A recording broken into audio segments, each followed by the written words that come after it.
So this team is called Trillions4CA. They're a team made up of 3 Chevening alumni from India.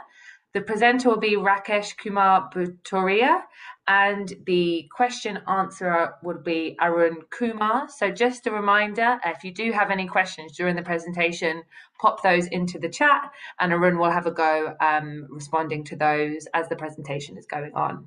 So over to you, Rakesh. Yeah, hello everybody. Trillions4CA stands for Trillions for Climate Action. And what we aim to do is to create a focused climate fund, which not only mobilizes finance, but also keeps in mind the well-being of millions of people, thereby creating a mass movement. Our policy proposal was really inspired by an OECD report titled Increasing Incentives for Climate Action Using a Well-Being Lens. And what this report really highlighted, which resonated with the team, was that climate mitigation policies are likely to be easier to implement politically, economically, and socially when there is a two-way alignment between climate action and the broader goal of human well-being and sustainable development. Thus, the challenge identified by us is to mobilize finance, but ensuring that millions of people are engaged, and thereby there's a mass movement, and this becomes sustainable in perpetuity while developing ecosystem capabilities and so on.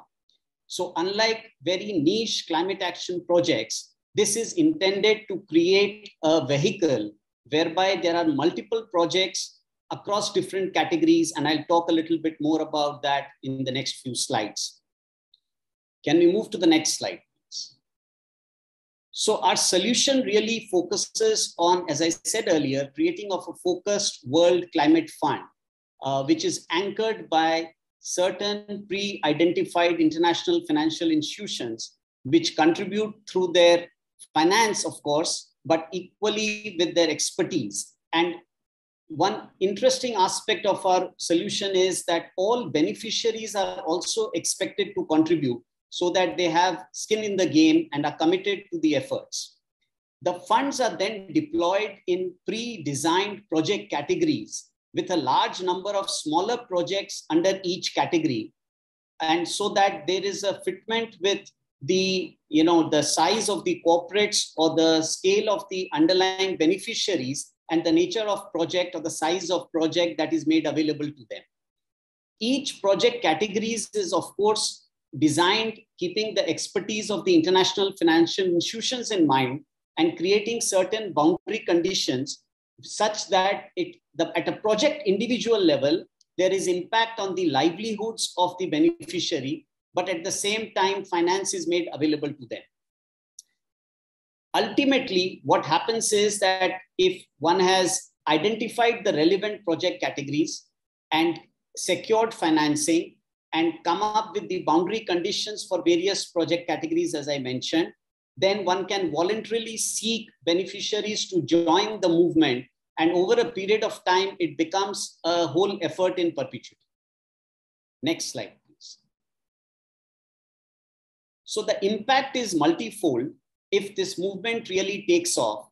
But primarily what we are hoping is that there will be climate action at scale, which will be evident based on matrices designed for each project category. And equally importantly, every beneficiary who's participating at a project level sees some improvement in quality of life or livelihood or well-being at large, so that, as I mentioned earlier on, the twin objectives are kind of achieved. And it goes without saying that the financial institutions and other contributors would be looking at certain threshold of returns on their investments, which of course would be part of the design of the project categories and the underlying projects within each category. Next slide, please. Regarding the implementation, this is intended to be driven at a governance level at the focused world climate fund level based on the inputs and the standards stipulated by the international financial institutions, and then for each project category, there will be a separate special purpose vehicle. And within that category, there will be several large number of smaller projects, what we call the project at an individual unit level, which is where the specific beneficiary participates and seeks reward out of that participation. 1 minute remaining. And simultaneously, of course, once these PIUs, the impact is aggregated at the SPV level, then at a project category level, you see a significant, hopefully, impact on climate action. And when all of these project category impact is accumulated, then we are talking of fairly significant impact. Next slide. So since I have a little bit time, I may give a very brief illustration that if we think of restoration of wasteland as a project category, then one can think of a certain geographic area and many, many smaller projects under that category, and expert studies can be deployed to create the boundary conditions. Thank you. Thank you very much. Another really great presentation. Okay, I think it's Sergey's try if he has a question. Yeah, thank you very much for very interesting presentation. Just wanted to ask, you know about the existence of Green Climate Fund, and just wondering what is the difference of your proposal, because as for me it looks quite similar. Probably you propose something different, I mean, to improve efficiency. I mean, everybody knows that GCF is not super efficient, but would be interesting to learn from you.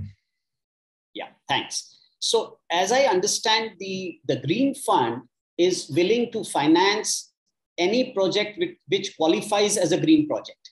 So if I, as a potential beneficiary, come up with a certain project and I come in and say that, look, this is how there's going to be a positive impact on climate or what have you, then they would be willing to look at financing that project. What we are talking about is that the broad project category themes, if you like, are pre-decided and based on a lot of expert inputs, studies, research, and so on. And based on that, the categories and the underlying smaller projects to be used or to be implemented are then identified. And then that is taken to market for beneficiaries to participate in those projects. So that's the basic difference, because what we are trying to suggest is that we can create an inherent replicability under this, which will help us accelerate the real climate impact and also monitor, and there's a learning curve in all of this. So that's one big difference. The other difference is that those projects are primarily focused under the Green Fund on climate action outcomes. Ours is a twin objective. One is climate action, but at the same time, we want to see some tangible benefit for the beneficiary outside of climate action. And why do we want it? Because we believe that will make the entire effort far more sustainable in the long run. The mass movement that I referred to. Hope that clarifies to some extent. Thank you. Yes, thank you very much. Thank you so much. Thanks for that, Rakesh.